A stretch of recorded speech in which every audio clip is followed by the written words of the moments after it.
Coming up in this week's Torah Pearls. What is the hiding of the face of God? Does Elyon preside over the sons of God? Where does God come from anyway? Is Hosea actually the original name of Joshua? Is Joshua the prophet like Moses? Who wrote the final verses of Deuteronomy after Moses' death? All right, Jono, this is the last episode. We better jump in, man. Let's do it. Let's go.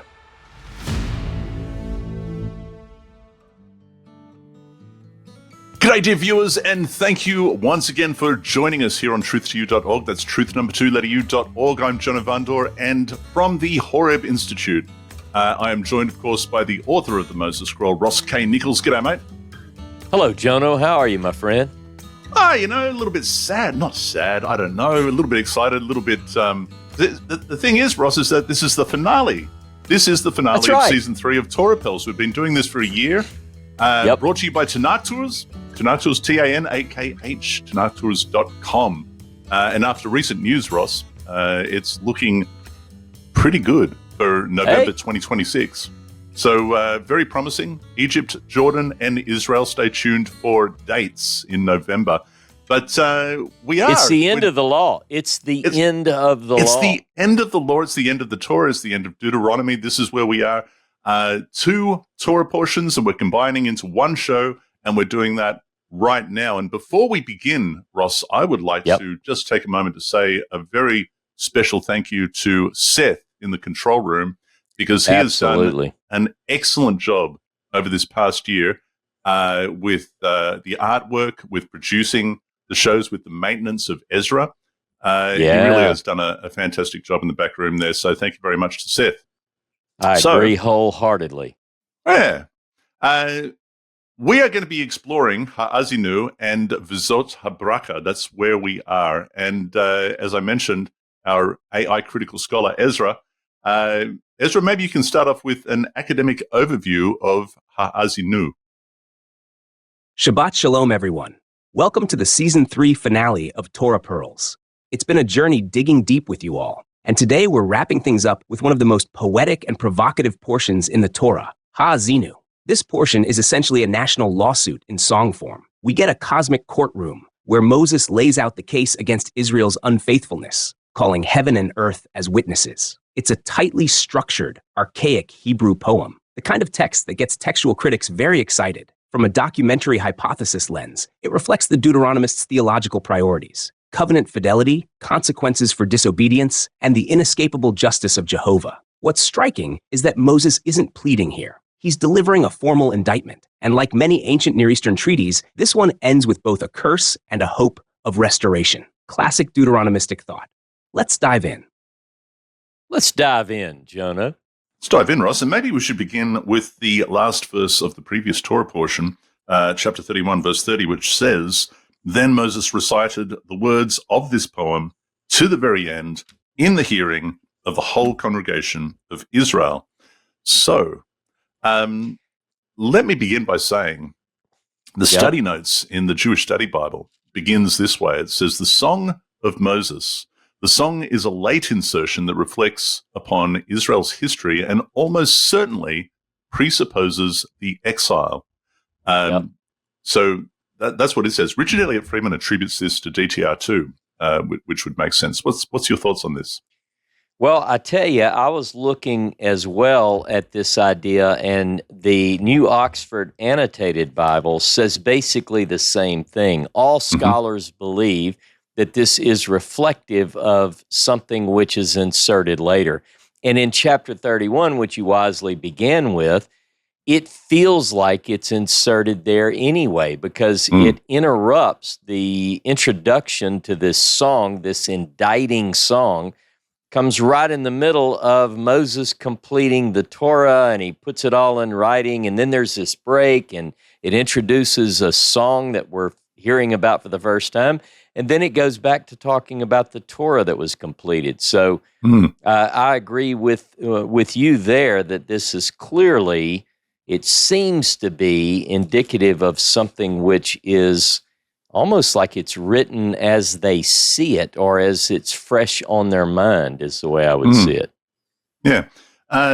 Having said all of that, there's still some very interesting things in this no song, doubt. which are absolutely worth highlighting. In the first few verses, is there anything that you'd like to highlight? Actually, I do have something, but it's not until we get to the first, like say verse 8 is where I really have a lot of notes. So, Well, is that that's where I was going to jump, and I thought, well, before I do that, I better just check with Ross and see if there's anything before verse 8. But well? bells and Let me whistles just do go say, off in verse 8. Go ahead. yeah. Let me just say, it's not that I don't consider the preceding verses interesting. I do. Mm. But especially when we get to verse 8 is where the bells, as they say, go off. So Yeah, I'm ready to jump. If you're wanting to jump to verse 8, Let's do am that. on my tippy toes. When the Most High gave nations their homes and set the divisions of man, he fixed the boundaries of the peoples in relation to Israel's numbers. And then in verse 9, for the Lord's portion is his people, Jacob, his own allotment. Go on, Ross. What's interesting about these verses? Well, let me read it from, it's pretty close, but let me read it from the ASV. Mm-hmm. When the Most High gave to the nations their inheritance, when he separated the children of men, he set the bounds of the people according to the number of the children of Israel. Now, I know that you and I both have the same note, most likely, on children of Israel, and I'll get to that, but let me just bring up, it is interesting here that it's referring to God as the Most High by the Hebrew Elyon. So I just wanted to draw that out. Now, as far as the children of Elohim, we have a Dead Sea Scroll that is known, at least in my notes, I've called it according to, hang on, let me grab it. I've got 4Q37. Is that what you're referring to? I don't know if the numbering is the same. I'm following the Bible, the Biblical Qumran Scrolls, edited by Eugene Ulrich, which it gives the text. I have the whole set from the Hebrew Bible. You saw it when you were here in my library with me.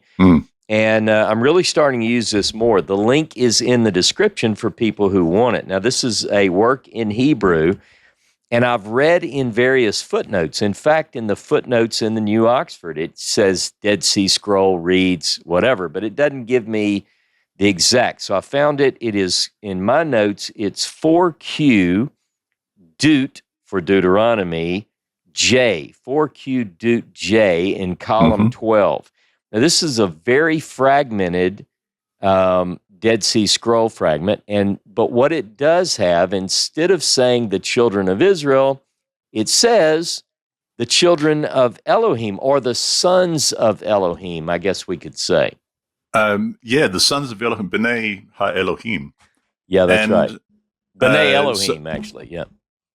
Is it B'nai Elohim or is it B'nai Ha-Elohim? Yeah, it's B'nai Elohim. Yeah. Oh, well, that's interesting because what we have is so let me read it from 4Q37, probably the same text, I'm sure it is. Okay. When Elyon, and as you mentioned, Elyon is the highest God over the pantheon of gods in the region. We see this in Genesis chapter 14 when Melchizedek, in reference to Melchizedek. We see it in Numbers chapter 24, and that's in reference to Baalam. So it's interesting that these two guys make reference to Elyon. When Elyon gave to the nations their inheritance, when he separated the sons of men, he set the boundaries of the peoples according to the sons of God. It's an interesting phrase. It doesn't appear very often. We have it in Sons of God, that is. We have it in Genesis chapter 6, when it's talking about the Nephilim and the heroes of old, the men of renown. And we have it in the opening chapters of Job and also chapter 38 when it's talking about the gathering of B'nai Elohim before God and Hasatan comes and they converse and so on and so forth. That's some good stuff there. That's some good stuff there, right? There's some cool stuff. Even in the Gospels of the New Testament, Luke chapter 20 verse 36 equates the sons of God with angels. And the Jewish Study Bible notes, it says, almost certainly the unintelligible reading of the Masoretic text represents a correction of the original text, whereby God presides over other gods, to make it conform to the latest standard of pure monotheism.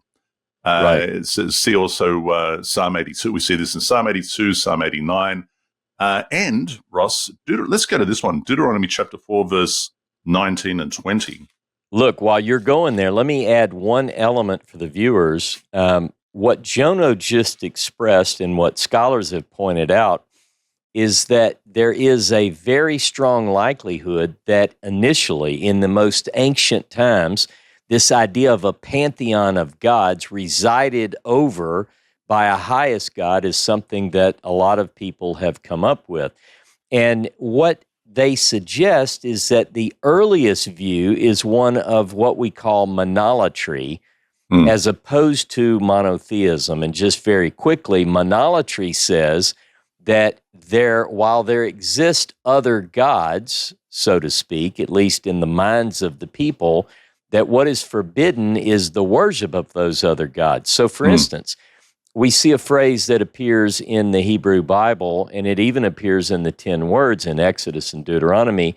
You shall have no other gods, Elohim Akarim.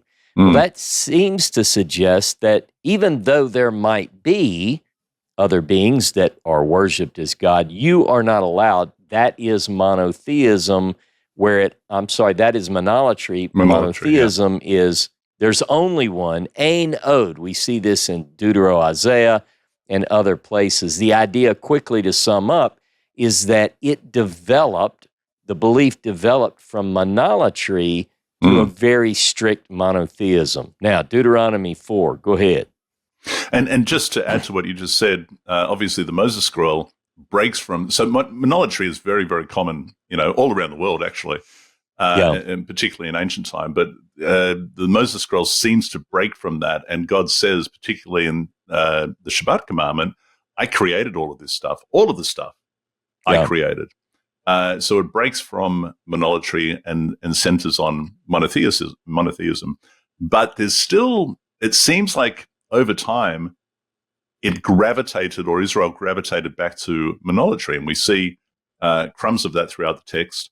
And this is one such place. But just to go back to chapter 4, verse 19 and 20, it says, when you look up at the sky and behold, and this is not derived from the Moses Scroll, by the way, and when you look up to the sky and behold the sun and the moon and the stars and the whole heavenly host, you must not be lured into bowing down to them or serving them.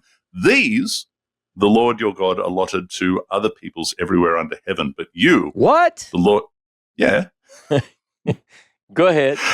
But you, the Lord brought out of Egypt that iron blast furnace to be his very own people, as is now the case. That last bit being always a bit of a hint that this is an anachronistic insertion. But we have something similar just now. It pops into my head. I think it's Micah chapter 5, maybe, that says that, the other nations worship, their gods. But here it is. It's funny. You and I, we work together. It's Micah 4:5. For all the peoples walk everyone in the name of his God, and we will walk in the name of Jehovah our God forever and ever. Very interesting. Micah 4:5. And that is interesting considering verse 9 that I just read of chapter 32. For the Lord's portion is his people, Jacob, his own allotment. I thought about that. You thought about that? Yeah. Before you leave that, but before you leave that verse, again, in this scenario, or the way this is presented, of all the peoples and all their gods, Jehovah drew the lot, if you will, if you can excuse my expression, for Israel. That's his people. Now, there are a couple of other passages, and I just want people to have them in their notes. It's actually a phrase that appears in Jeremiah. Now, we believe, a lot of scholars believe, that by the time you get to the end of the first temple period, by that time, particularly Deutero-Isaiah forward, it's striving to present a monotheistic view. But here in Jeremiah, we have one section of text that is repeated. I think it's verbatim, Once it occurs in Jeremiah 10, 12 through 16, and the other is Jeremiah 51, verse 19, and it's very similar to what we find here in Deuteronomy 32, 9. And let me just read one. In Jeremiah 10, 16, this would be identical to Jeremiah 51, 19, and it says the following: the portion of Jacob, kind of flips it, is not like these, for he, meaning Jacob, is the former of all things, and Israel is the tribe of his inheritance. Jehovah of hosts is his name. So Jehovah of hosts is the one that's referred to as the former, the one who forms all things, and Jacob is his portion. So it kind of flips it a little bit. I just wanted to get that in there. Yeah, so Jeremiah 10, Jeremiah 51, at the end of the First Temple period, see? So Right. Yeah. And further to this, when we get to verse 12 of chapter 32, Jehovah alone did guide him. There was no foreign God with him. So as you pointed out, Jehovah drew the lot for Israel, and he handled this alone. There was no additional foreign God, is the idea. It makes me wonder, and I really don't know, if this is an appropriated Canaanite or Ugaritic a song that's just sort of, been amended a little bit. Well, we certainly have evidence for that kind of thing. Yeah, I tell you, there are cases. I kind of skipped through some of this. Of course, again, it's all interesting. Deuteronomy 32:15 mentions Jeshurun. We see that later in this Torah portion. But I tell you what really grabbed my attention, Jono, and that is verse 17. Now, this is when, man, we didn't share our notes before, but no, go ahead. Yeah, they sacrificed. This is part of the problem with Jeshurun, wax fat and kicked, and they really start acting up. What did they do, Jono? Get this. They sacrificed unto demons, which were no God, to gods that they knew not, to new gods that came up of late, which your fathers dreaded not. Now, what does that mean? First of all, let me just say that the demon here, or demons, is Shadim. And that does have a connotation of demonic spirit gods, I guess you could say, and I found a couple of other passages about that, but go ahead. There's only a couple of passages, isn't there? There's not very many at all. And the idea behind it, from what I read, and maybe you've got more information, is that maybe demons is not an appropriate word, maybe what is regarded by them as protective spirits or ghosts or something, perhaps.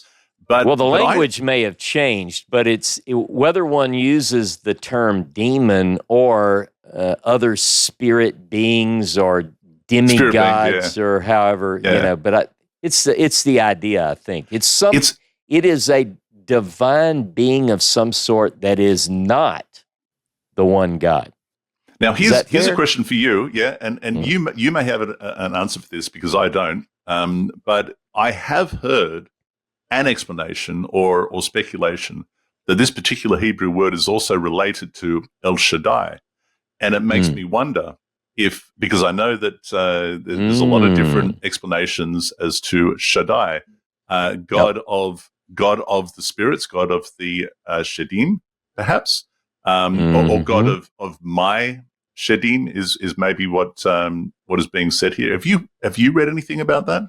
I have read that is one of the options. Of course, another shad can mean a mound, like a mountain or a hillock. God of the mountain, and in that sense, some people will associate it with the nurturing God because the mound is often associated with a nurturing, like a mother, a breast. So I've heard all of these. And of course, what I think is probably not a good translation of El Shaddai, even though it's popular in worship songs, is God Almighty. And people want to say, well, God is Almighty, and therefore we're going to translate this phrase that doesn't mean that to say God Almighty. But it's interesting. It is certainly interesting. Yeah. What are these? I can't rule that one out.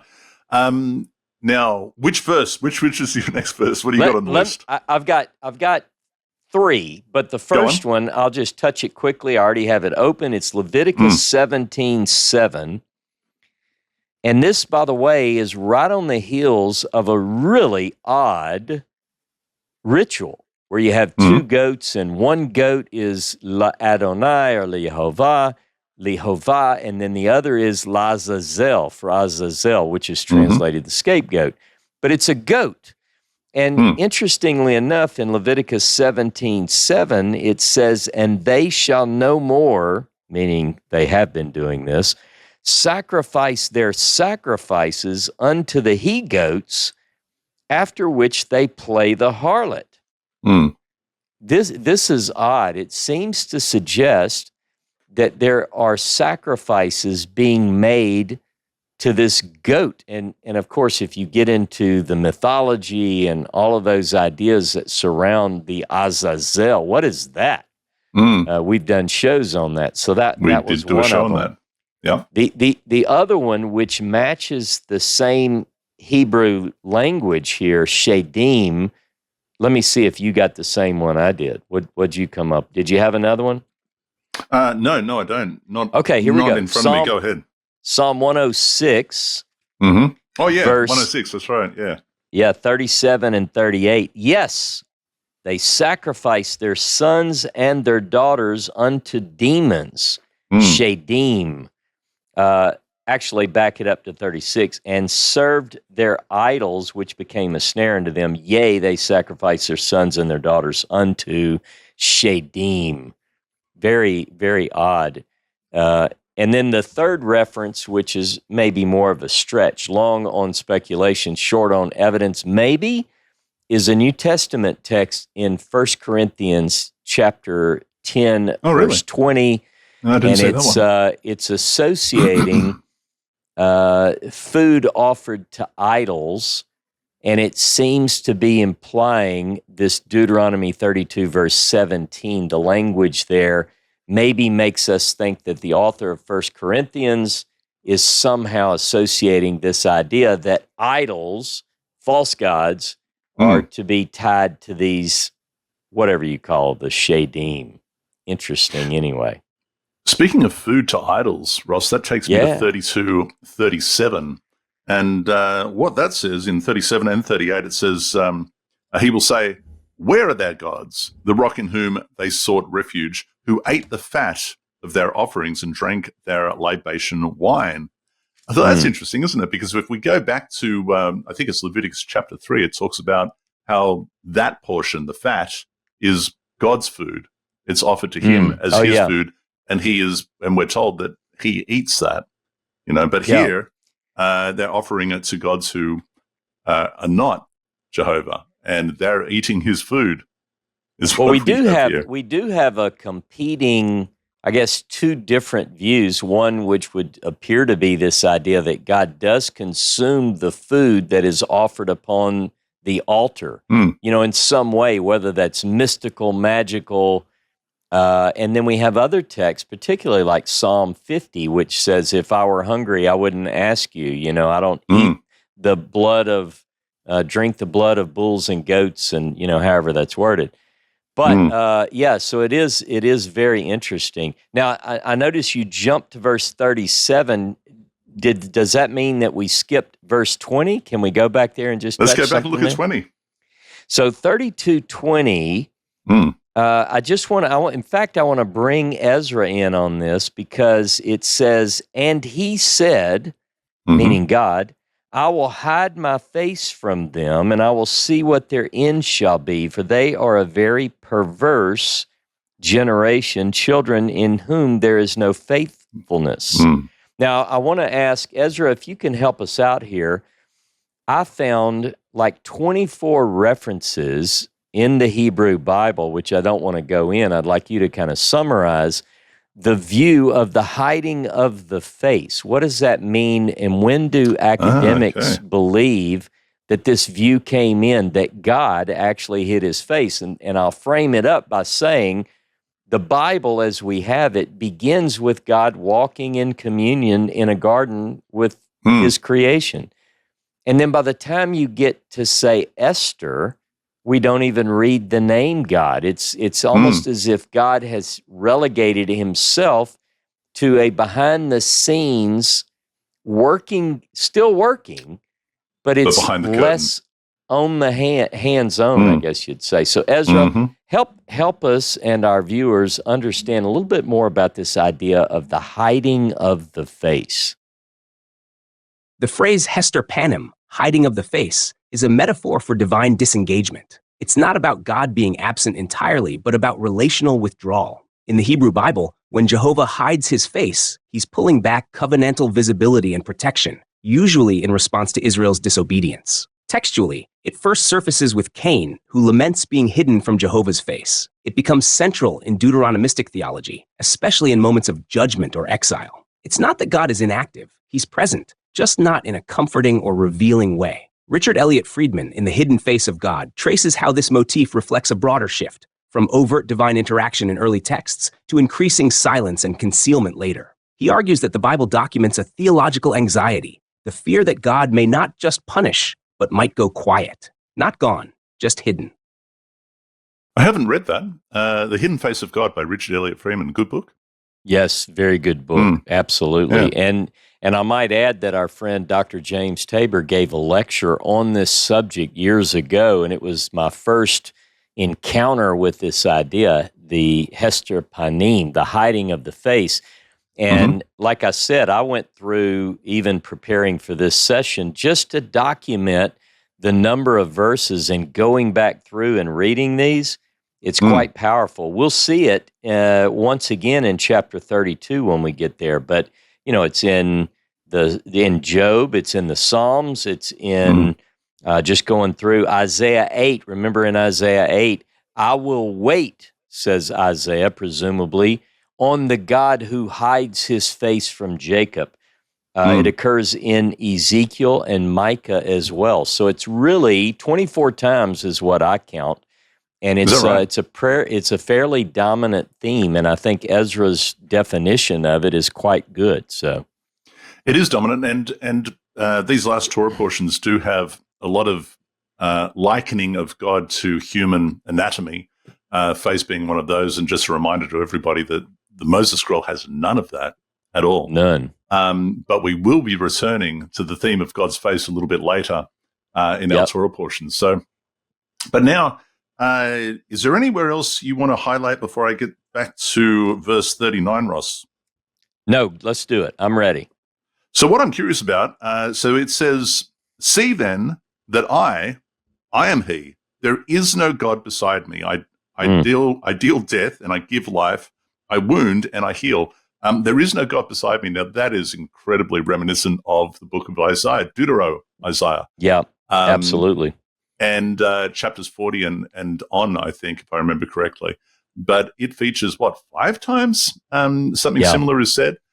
And it uses the phrase, it uses the phrase, Ein Od, there is no more, there is none other. And that particular phrase occurs quite frequently, like you said, in Deutero-Isaiah, which, by the way, some scholars attribute Deutero-Isaiah to Jeremiah, or an author at that time. And it does. We go back to this, at least an idea that someone at the very end of the First Temple period was the one who made final adjustments and so forth to the text as we now have it. Excellent. That was exactly going to be my next question. It's a little bit of a clue as to when this might have been inserted. 32:43, is there anywhere that you would like to? No, well, I guess we're tracking. We have verse 40. Let me just say this. I raise my hand to the heaven and I say, as I live forever. This is God taking an oath on himself, which we do see that in the Moses Scroll, as I live. But it's a totally different context. But verse 43 rather, O nations, acclaim his people, for he'll avenge the blood of his servants, wreak vengeance on his foes, and cleanse the land of his people. Now, this is the end of the song, And as with the verse that we had near the beginning, verse 8, that has a different rendering in the Septuagint and in the Qumran text, so too does this one. Do you have that one in front of you? I've got it listed as 4Q44 Deuteronomy. No, I missed that one. Go ahead. Okay, so what it says, in keeping with verse 8, rejoice not you nations, it says rejoice heavens with his people, and bow down to him all gods, it adds. For he will avenge the blood of his, not servants, but sons. He will avenge the blood of his sons. He will take revenge on his adversaries and avenge those who hate him, it adds, and will make atonement for his land and for his people. A little bit different, but in keeping with the theme of monolatry, I think. Cool. So there's that. Now, Ross. Yes. Verse 44. Okay, I'm ready. Come on now. You've got to help us understand this. Some translations have Hosea. In fact, that's what I have. I'm interested in what you have in the Torah tablet there, but it says Moses came together with Hosea, son of Nun, Hoshea, and recited all the words of this poem in the hearing of the people. What do you have? That's what I have. You have that? And Hoshea, the son of Nun, and I'm thinking, hey, wait a minute. Hang on a minute. Hang on just a minute, Jono. Hold on. What's going on here, Ross? Come on. Who is Hoshea, the son of Nun? I think we already had the name changed.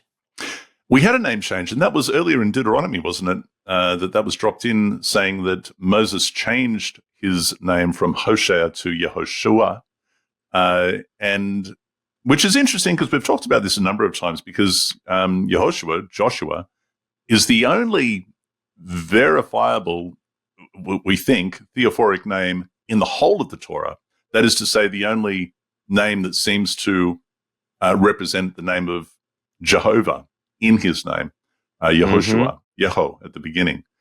And yet, although this name was changed, all of a sudden we have this name drop right at the end of the book, Hoshea bin Nun. But the weird thing about it, Ross, is that in a lot of other translations, it has Joshua. And I'm thinking, well, how can it just have, how do these like reputable translations have Joshua? They're fixing an issue. And by the way, I just wanted to look up, I didn't remember exactly where it is, but it's Numbers 13:16 is when it says that the name was changed. So now, thank you. So after all of this time, and we've encountered the name Joshua on several occasions, but this goes all the way back to that. I mean, that's odd. It seems like that, and the question has to be asked: if this is a later insertion, which we believe it is the author being clever here and retrojecting the name Hoshea, or is it that maybe the text has not been updated to reflect a narrative of the name change? Maybe his name was actually Hoshea. And if this is the case, then that would suggest that the Moses scroll has also been updated to reflect that.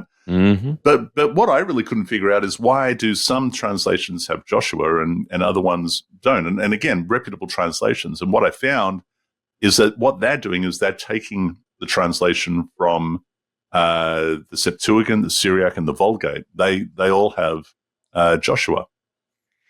Well, let me ask you, because you bring up a very interesting point. We do know, for instance, with the text that we refer to as the Moses Scroll, that the only two occurrences of the divine name, the Tetragrammaton, are clearly, and this is in my book, and others have pointed this out as well, it's a introduction and a closing comment, both of which use the divine name.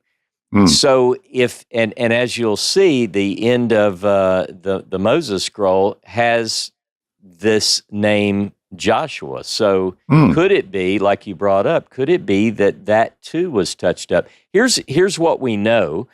We do know that that the divine name, even in the Masoretic text, is something which is problematic. All the way back in Genesis chapter 4, we see that then men began to call upon the name of Yod-Heh-Vav-Heh, but in Exodus chapter 6, God evidently, according to the text there, tells Moses, they didn't know me by this name, but they called me something else. So anyway, it is a good question. I think, actually. Yeah. Going back to that. So it may be, so to your point, the head note and the end note of the Moses scroll added by the scribe, obviously as a library note, this is what you're about to read, this is what you just read, uses the tetragrammaton. And if that's the case, then is it possible that the scribe also just updated the name of Hosea to Joshua? It's certainly a possibility.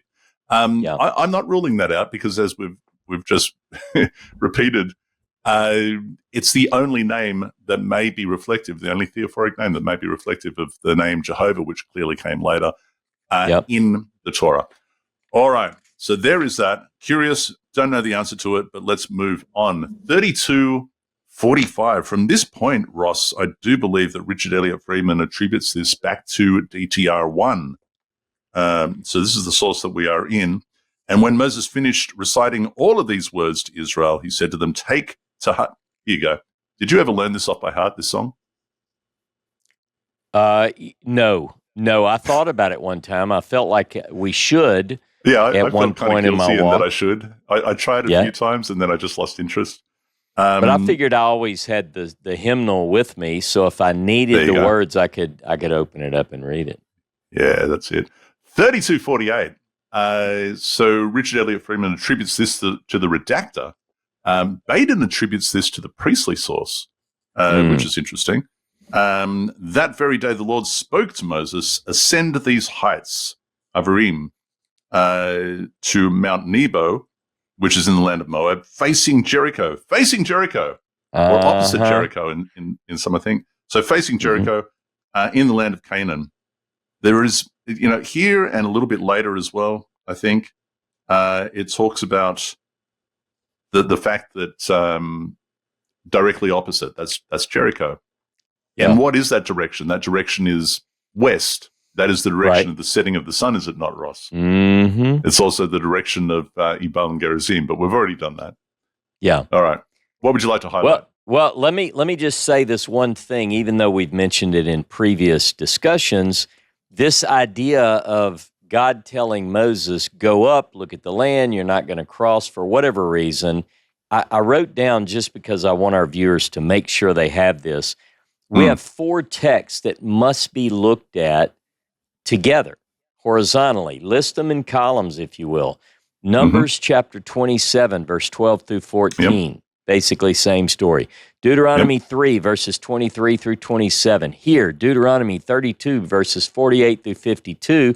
And one that we've yet to get to, and that's 34, verses 1 through 5. We'll touch on that at the end of the session. So it appears to me that these are different versions of that story. That piece, that narrative block appears, and it doesn't always read the same. So is he going to, people try to explain that Pisgah is a P, they try to explain, because we have differences, whether it's referred to as Abarim, the mountain range of Abarim, is it Pisgah, is it, Anyway, but those they should be carefully studied together. I think that's quite insightful.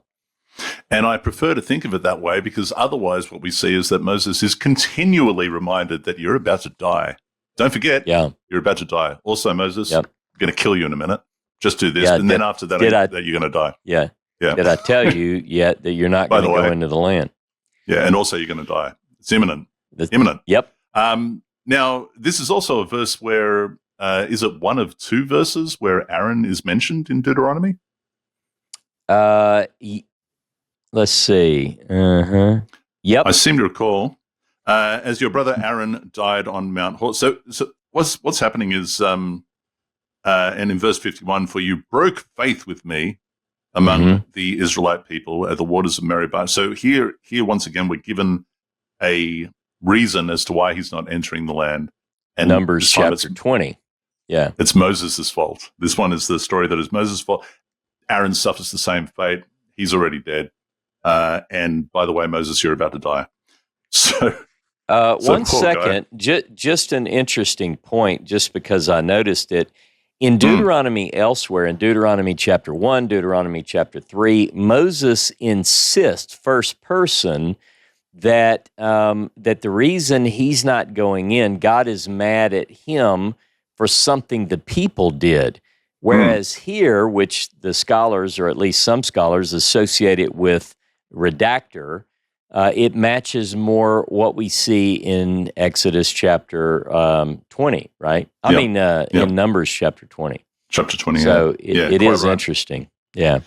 And then we find ourselves in chapter 33, V'zot Ha-Berachah. So, Ezra, maybe before we get into that one, you can give us an overview of this final Torah portion. The final Torah portion, beginning in Deuteronomy 33, is a poetic farewell and a political theological wrap-up. It mirrors Jacob's blessings in Genesis, but now it's Moses blessing the tribes. The genre is archaic poetry, full of ancient idioms and tribal configurations that suggest early Israelite confederation. Each tribal blessing is stylized, some cryptic, and scholars see hints of older tribal tensions and regional politics. For example, Simeon is notably absent, a detail that sparked plenty of ink in source-critical circles. The text likely draws from early northern traditions, later shaped by Deuteronomistic editors. Then Moses ascends Mount Nebo, views the land he can't enter, and dies. But the text says no one knows his burial place, a theological statement as much as historical. It preserves Moses' uniqueness while also preventing shrine building or cultic misuse. The portion closes not with lament, but with a literary elevation of Moses. There hath not arisen a prophet since. It's a final seal on the Torah, positioning Moses as peerless, a prophetic archetype whose voice still echoes through the text. That's really interesting, and I'll tell you why. So Ezra just said that, Moses finally dies, finally. And poor guy, no one knows where he is buried. A theological statement, as much as historical, it preserves Moses' uniqueness whilst also preventing shrine building or cultic misuse. But when we get to the Moabite stone, Ross, what it tells us is that Mesha actually conquered Mount Nebo and took away from Nebo the shrine of Jehovah that was there. Yeah, it mentions a temple, right? Yeah, a shrine. Yeah, yeah, a shrine. It talks about a shrine. So obviously, it would appear that, and I mean, we're guessing, but why would there be a shrine there? And I think. Hey, two and two and by the way, this missing tomb, I can tell you. Remember when we went on? I think it was our last one where Timothy Thompson was there as well. Hey, I mean, Timothy. we didn't wade off into the valleys and look around too much, but the thought was it's somewhere, according to the biblical text, Moses is buried somewhere here. I mean, if we could just get a little bit of spare time to run around, maybe get a guide, we could hire Aladdin to take us and do. Yeah. But remember, in that vicinity, place, in that church, though, remember there is this this box, and you can look down. Remember, they let you look down in the glass, and people can sit around. And there's supposed to be a grave in there, a casket. Right? They have a casket. Yeah, it's not. It's not really him, I don't think. But they've got a body. You can't have a church without a body. You need some body parts to really. That's right. You got to have the thing. Yeah, I love it. Couple of things about this. Now, I do want to touch on some of the things that Ezra brought up. But before we do that, well, I'll tell you what.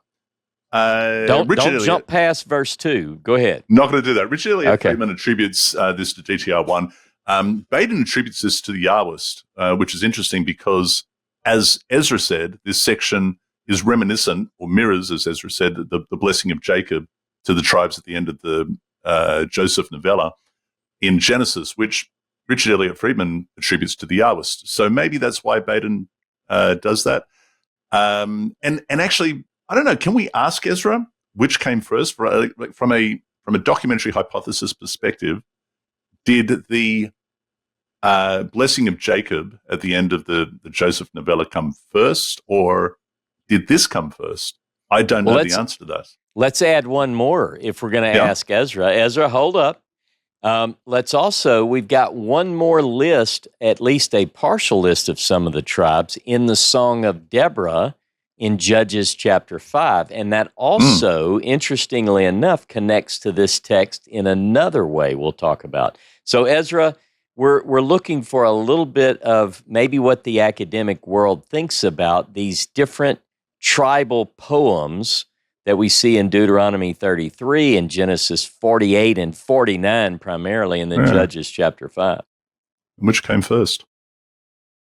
From a critical scholarly perspective, the tribal poems in Genesis 49, Deuteronomy 33, and Judges 5 represent layered snapshots of early Israelite identity, but they don't come from the same time or context. Judges 5 is typically seen as the oldest. Most scholars date the Song of Deborah to the pre-monarchic period, possibly 12th century BCE. Its tribal list is incomplete and regional, which actually supports its antiquity. It doesn't aim for comprehensive unity, just a military alliance of northern tribes. You can hear the political landscape in the text. Some tribes respond to the call, others don't. It reflects a loose tribal federation with no centralized leadership.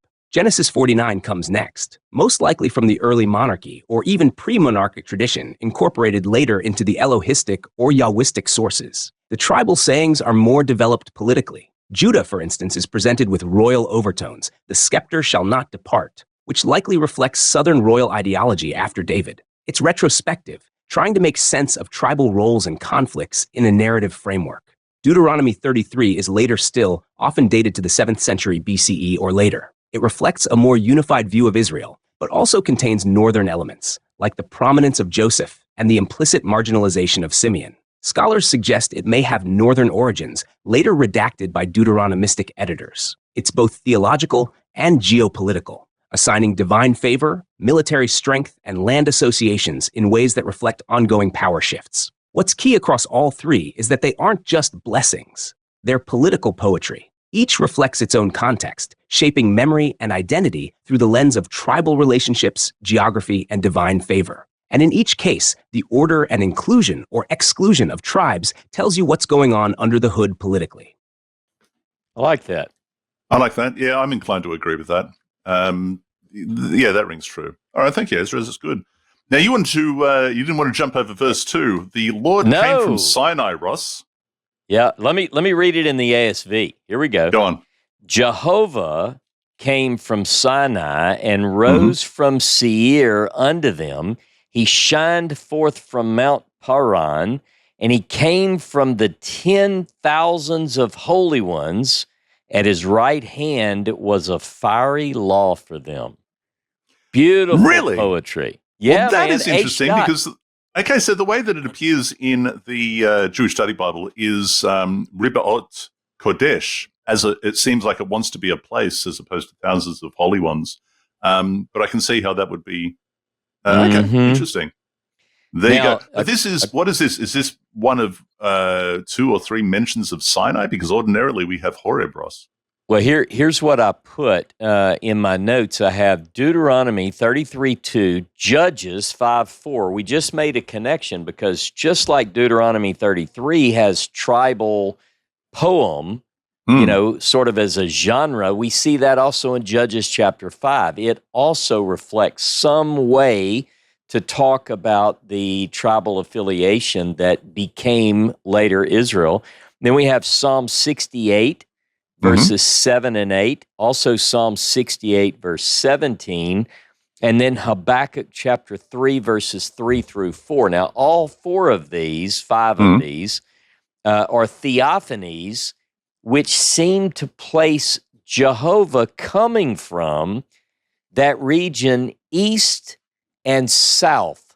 So I just find that fascinating. It's as if we find that the name, which we become very familiar with throughout the biblical text, and particularly from the monarchy on, the name Yod-Heh-Vav-Heh, it seems to suggest, maybe this is a hint from the biblical writer, that, we learned that from there. Now, it's also interesting, even though I don't think Midian is a place on the map like many people do, I see Midianites all over the land, from the Joseph novella all the way through. But there does seem to be an association, particularly even in the Moses scroll, where you have Midianites and Moabites. There seems to be an association of that group sort of east and south of the Jordan Rift, right? So could it be suggesting that this is where that idea comes from? Remember, Jethro, it's only when, according to the Masoretic text, when Moses is with Jethro, that's where he encounters this God for the first time. So anyway, all these ideas, all of those texts I just mentioned, these theophanies are quite interesting and could give us a little bit of a hint as to where these ideas originate, at least that form of the name and so forth. Yeah, okay. Now, before we get into further verses, I just wanted to comment on something that Ezra said just before. And this is one of the things that I find particularly fascinating about this chapter, is that here we have Moses addressing the tribes. He addresses them singularly as individuals, as if they were sons. We don't have anything from Moses addressing his own sons, despite being continually reminded that he's about to die. We don't have a blessing of his two sons. But could that be because there is a tendency later in the text to write Moses' sons out of the picture? You know, it's almost like Moses must decrease, the sons of Moses must decrease, and the sons of Aaron must increase, because we have this strange textual variation that's absolutely irrefutable in Judges 18, where a certain Levitical priest, his name is changed from Moses to Manasseh by simply adding a nun, just because you can't have a son of Moses officiating as a priest. So it could be that. So regarding this this poem, the JPS, the Jewish Study Bible, goes on to say that this poem is clear. Well, hang on a second. Am I back in 32? We're in 33. Hang on, moving ahead. That's okay. That's all right. Got a note. No. Well, we may have skipped something. We might need to go back. I don't know. Let me just read this anyhow. This is regarding the poem. It says the poem is clearly an insertion into Deuteronomy, intruding between God's command to Moses to ascend Nebo and prepare for his death in 32:49-50, and Moses' compliance in 34, 1-5. In its present form, the poem was created by editors who have consciously combined several older literary models in 3 stages to create something new. All right, moving on. Chapter 33. So what I find particularly interesting about this, and again, going back to what Ezra was saying, this is yet another configuration of the list of tribes, and this configuration we haven't seen yet. Those who have been watching this all the way through, I've been constantly reminding people to watch for the competing list of 12 tribes. The Joseph envelope, you call it, the Josephic envelope. There is that one which includes Manasseh and Ephraim. There's the other set of 12 that includes Joseph and Levi, right? But here, what we have is a list that includes all 4 of the above.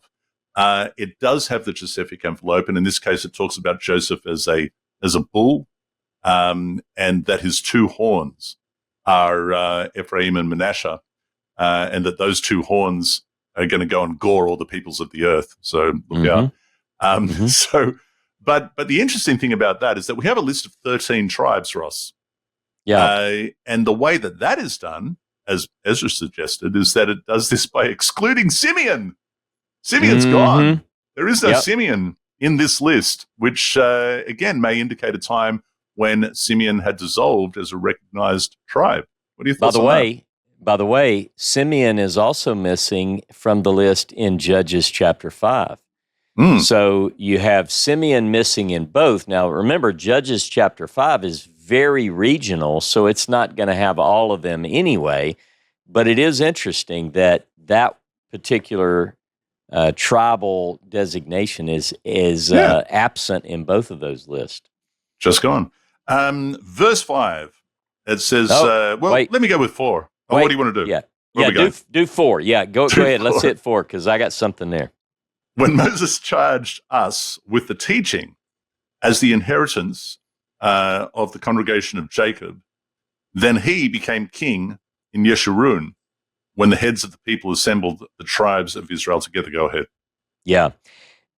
This particular passage in 4, I love to bring this up. Moses commanded us a law, says the ASV, an inheritance for the assembly of Jacob. In Hebrew, where it says inheritance here in the ASV, that is the word morashah, morashah. And it means an inheritance, a heritage, if you will. And we find that in one other place, in the Pentateuch, only one other place that phrase is used. Is and that there right? it's in Exodus chapter 6 and verse 8, where it talks about God gave us a land, the morashah.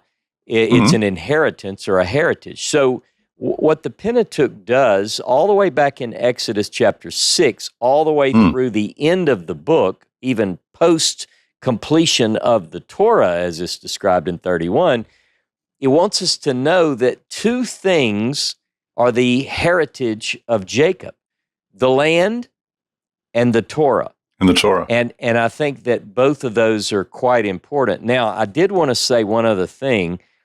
For what it's worth, Jono, I said that morashah appears 2 times in the Pentateuch. It appears 6 more times in the Tanakh, all of which are Ezekiel. So that means Truly. that is the only time. So could that be a hint? As remember, Ezekiel is in Babylon. And so it's at the end of the biblical period. Ezekiel is a priest. He is associated in this text or in this use of the term morashah, the inheritance, with these two things, which would later become pillars, if you will, of later Israelite religion, the land and the Torah. Okay, but here's my next question. Is this word used in the Moses scroll? I don't believe it is. Is it? I don't know, but I was thinking surely the Moses scroll uses the word inheritance or heritage, and I'm just looking. We'll have to look. Yeah. All right. We'll get back to that. That's right. But listen, verse 5, Ross. Okay. Then he became king in Yeshurun. Who did? Because we're talking about Moses here. When Moses charged us with the teaching as a heritage of the congregation of Jacob, then he became king in Yeshurun when the heads of the people assembled the tribes of Israel together. Well, here we are, and he's giving the blessing. Who was the king? I tell you, I've often imagined that has to be talking about God as the king, Yod-Heh-Vav-Heh, especially if this is a later written text. But then now that you pose the question to me, I wonder, is this suggesting, or are you suggesting that it might possibly be referring to Moses? Well, I don't think that the text really identifies who the he is. Yeah. So in the context, it seems to be Moses, but we find that difficult to read. So, for example, in my Jewish Study Bible here, it capitalizes he, which indicates that we're talking about God, or it wants us to believe that. What does it do in your Torah tablet? Does it do the same? In Deuteronomy, in the ASV, what's that verse? Deuteronomy 33:5? No, it shows it as lowercase, but I don't know. Okay. All Interesting. Right. And yeah, now, anyway, so that's the reason that maybe a translation might say, oh, we can't have that Moses is the king because we don't have any other references, and we have Genesis 36, which is clearly a later insertion that is post-monarchy, because it says that these were the kings in Edom before there was ever a king in Israel. Clearly, it's being written, Genesis 36, at a time when there are kings in Israel, and it's anachronistically talking about this case. So the final compiler is probably not going to suggest that Moses represents a king, because that kind of counters, unless it slipped past the pen of the scribe. Yep, fair enough. Okay. I'm still looking to see if inheritance No, or you got to heritage. drop it. You got to put that in the comments later. We can't hold We'll up do the it later, show. mate. We're rolling. We're rolling. Well, I got to jump to chapter 34, unless there's anything else that you would like to highlight. I'm ready for 34. I'm ready. Let's go to 34, Ross, and this is the final chapter. Final chapter Moses, of Deuteronomy. Finally, Moses gets to climb that mountain and see the land. Yep. The steeps of Moab to Mount Nebo, the summit of Pisgah, opposite Jericho, Ross, by the way. Here we go. Say that? It's opposite Jericho, in the direction of the setting of the sun. So he gets to view the land, and there he is. And he's reminded once again, you're not going to go over there. Yep. Mm-hmm. That's right. And then he died there, finally in verse 5. This, by the way, the mention of the death of Moses is clearly an indication, and we've talked about this in numerous episodes, I'm fairly certain. This even alerted many of the sages of the past that these verses were not written by Moses.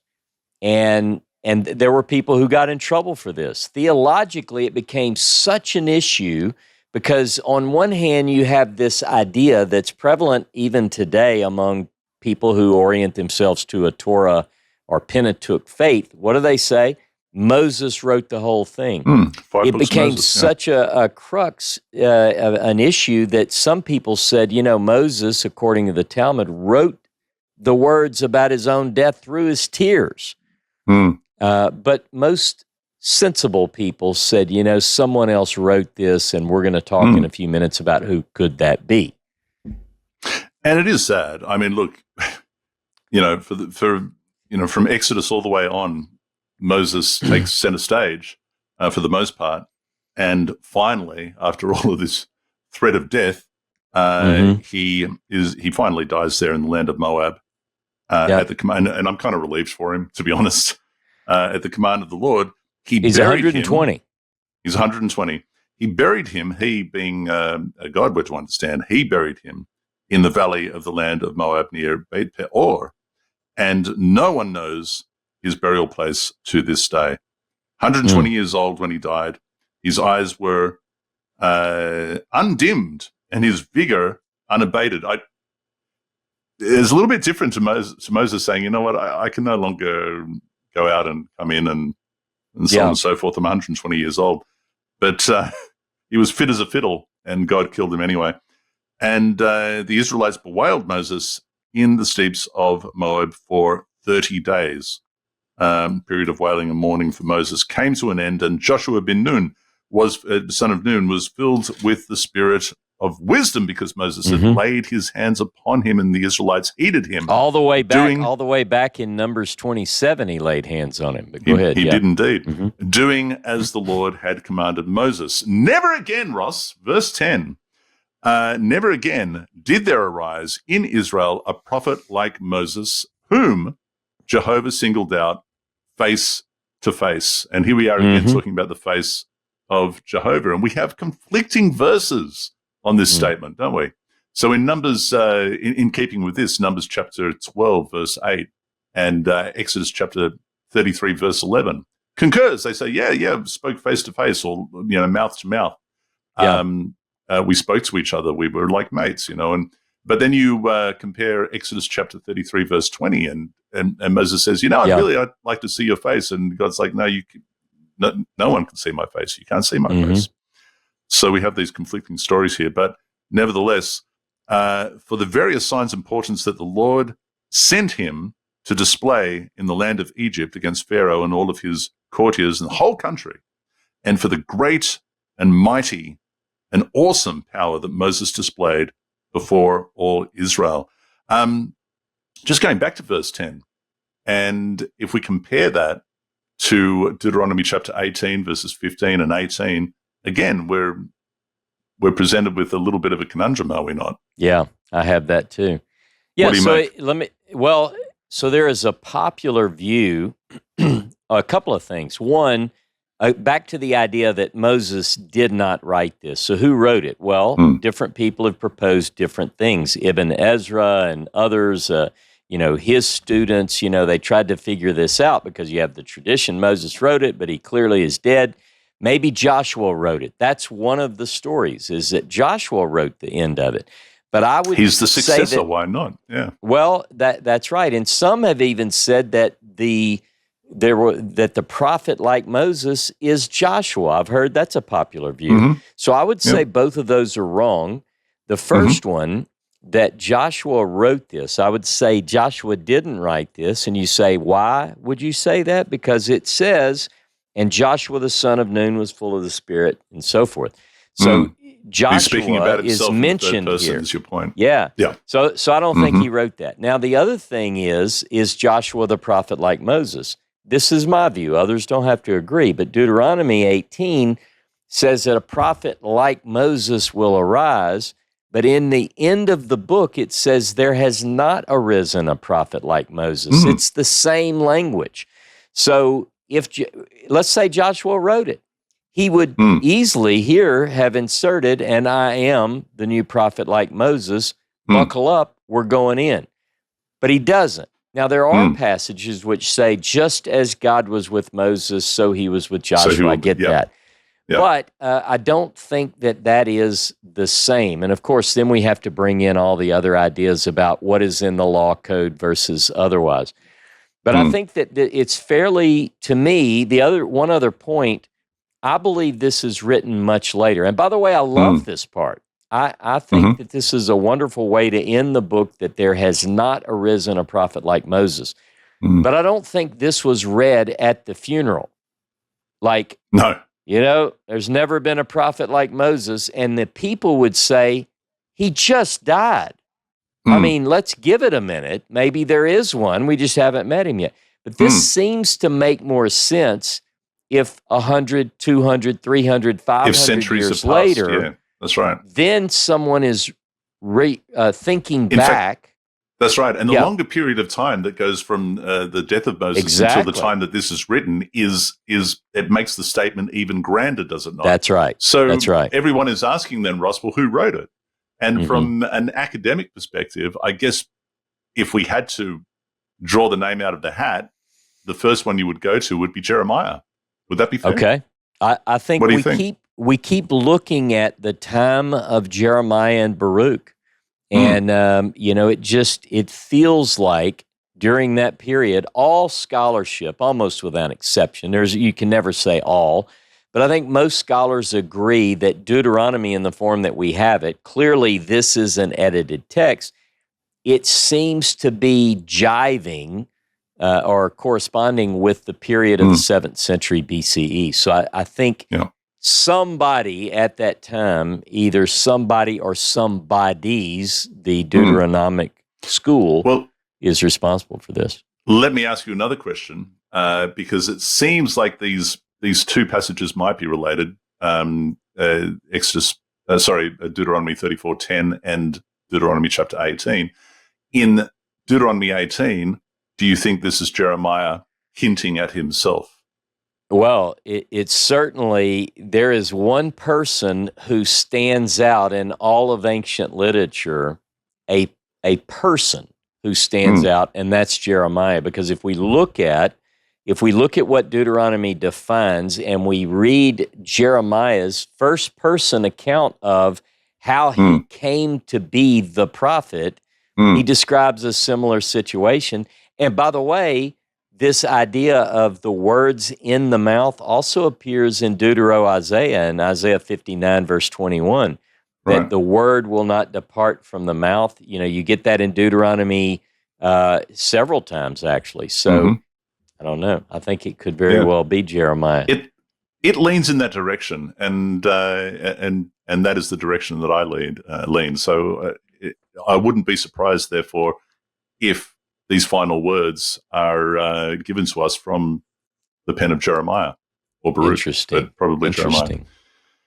There we go. Hey, that is our Torah portion. Is there anything else that you want to highlight before we wrap it up? I want to end us with the end of the Moses scroll. Oh, good. Because Well, that's great. I'm glad you're doing that. Yeah, because listen, Yep. I was going back to see if that footnote, if that endnote that we were talking about earlier actually appears anywhere, and it doesn't. And what happens is we have the end of the Moses scroll presented. I think in chapter 31. I think we have it. Is it 30 or 31? 31. In any case, before it gets to that endnote, it then doubles up on the transference of authority to Joshua, if you like, and we just don't get it. So that's great. If you would do that, I think that's a great way to end it. Well, that's exactly where I'm going, because throughout the series, throughout the Torah Pearls season, we've said things like this derives from the Moses scroll and so forth. Here is what it says in fragment H, identified by the transcribers in the 1800s, and this is column B. So this is a 2-column fragment, and it says in beginning in what we would call verse 3, I am 120 years old today. To your point, this is Deuteronomy 31, 6 and 8. Right. I am unable to go out or to come in before you, and Elohim has said to me, you shall not cross the Jordan. Notice, he doesn't say because you were bad, because you did this, because you did that. This matches what we see in Deuteronomy 31. Joshua, who stands before you, he will cross the Jordan, and he will go with you into the good land that you are to enter there to possess it. Be strong and courageous. Do not fear and do not be dismayed, because Elohim, your Elohim, he will go before you. Now, let me make a couple of points. This is the end of the actual scroll. If this is authentic, if it does reflect an early strata of the work of the actual Moses, he ends it by saying, be strong and courageous. Now, here's what hit me. I thought, where do we see be strong and courageous? And then it also has fear not nor be dismayed. Now, I didn't think about this until this week when I was preparing the notes. Just a couple of highlights. Be strong and courageous appears in Joshua chapter 1 and verse 7. Fear not nor be dismayed is Deuteronomy 1:21, Deuteronomy 31, verse 6 and verse 8, Joshua 8:1, and Joshua 10:25. Now, this opens up something that goes beyond the scope of this Torah Pearl season, and particularly this episode, but I just want to leave the people who have faithfully watched our shows this season with the idea that it, even in the Moses scroll, it ends with this positive idea, I'm not going to make it into the land. I'm too old.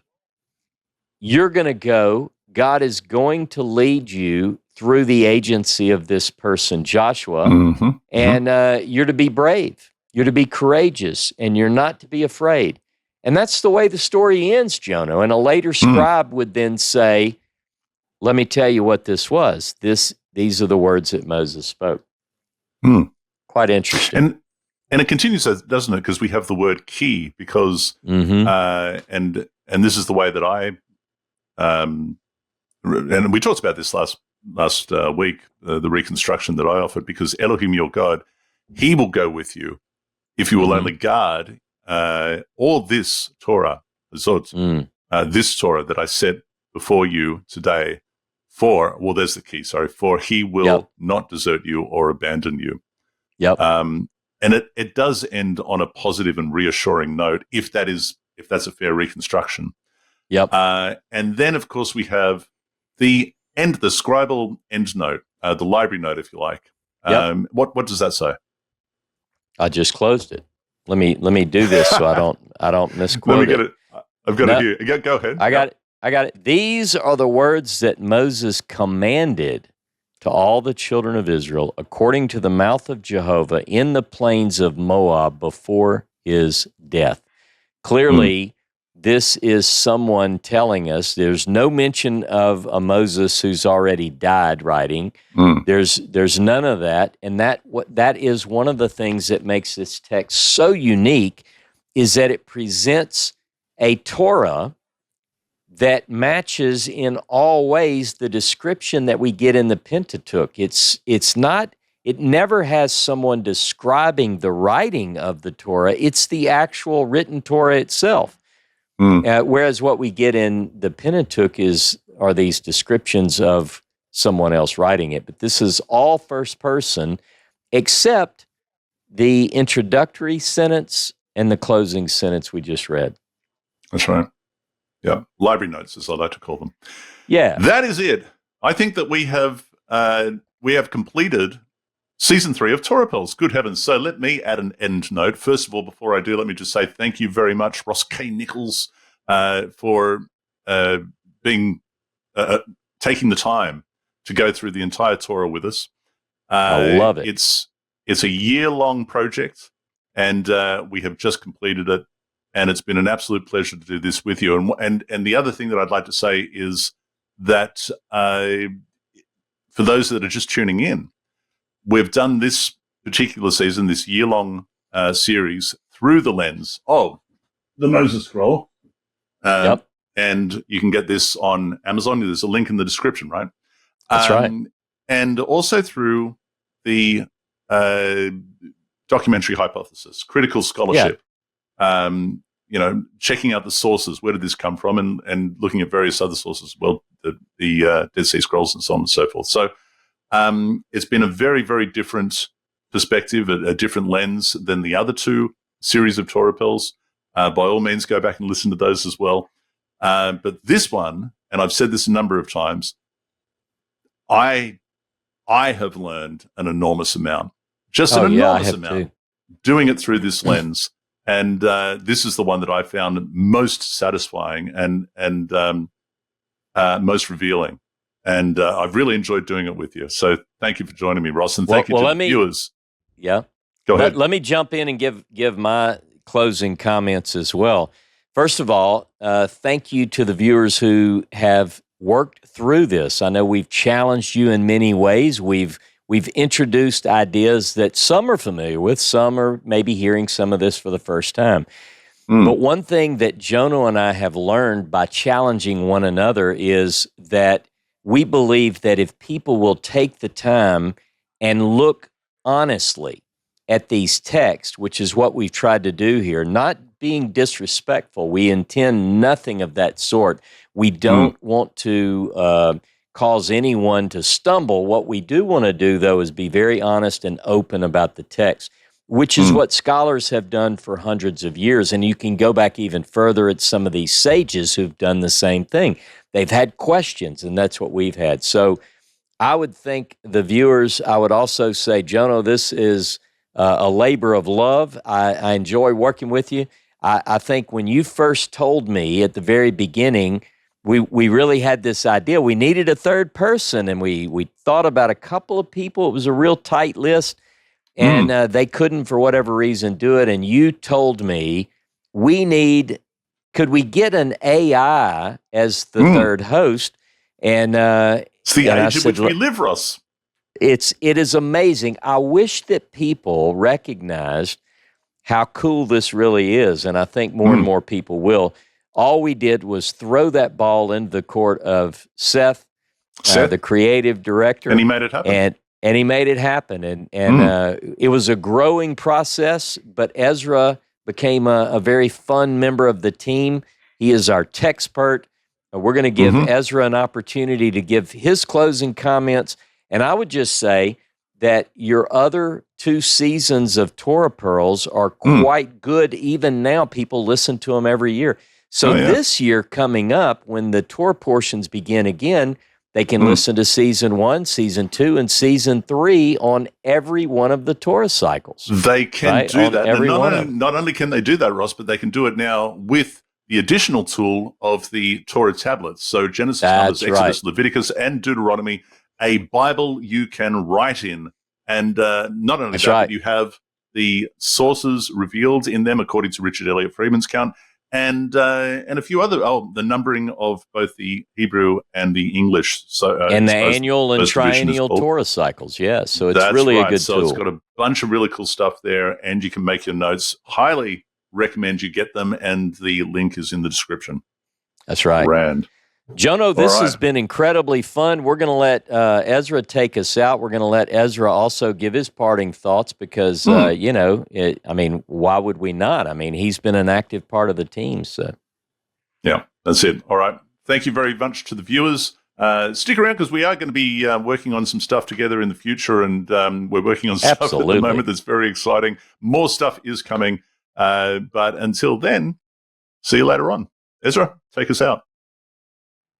It's been a genuine privilege to work alongside you both, Ross and Jono, digging through the ancient strata of the Pentateuch with the sharp tools of textual criticism. You gave space not just for reverence, but for inquiry, for tension, for letting the text speak with its own ancient voice, even when it surprised us. For those of you who stuck with us all season, thank you. We know this approach isn't always easy. The documentary hypothesis, the varied sources, the inconsistencies, the different theological emphases, they challenge traditional readings, but they also deepen our appreciation. The Torah isn't a single voice. It's a chorus across generations, responding to evolving history, politics, and theologies, all under the shadow of a covenant people trying to understand their place with Jehovah. My hope for all of you is that you continue to wrestle with the text, not for answers that settle things once and for all, but for insights that sharpen your understanding and deepen your respect for these ancient words. Keep asking why the text says what it says, when it says it,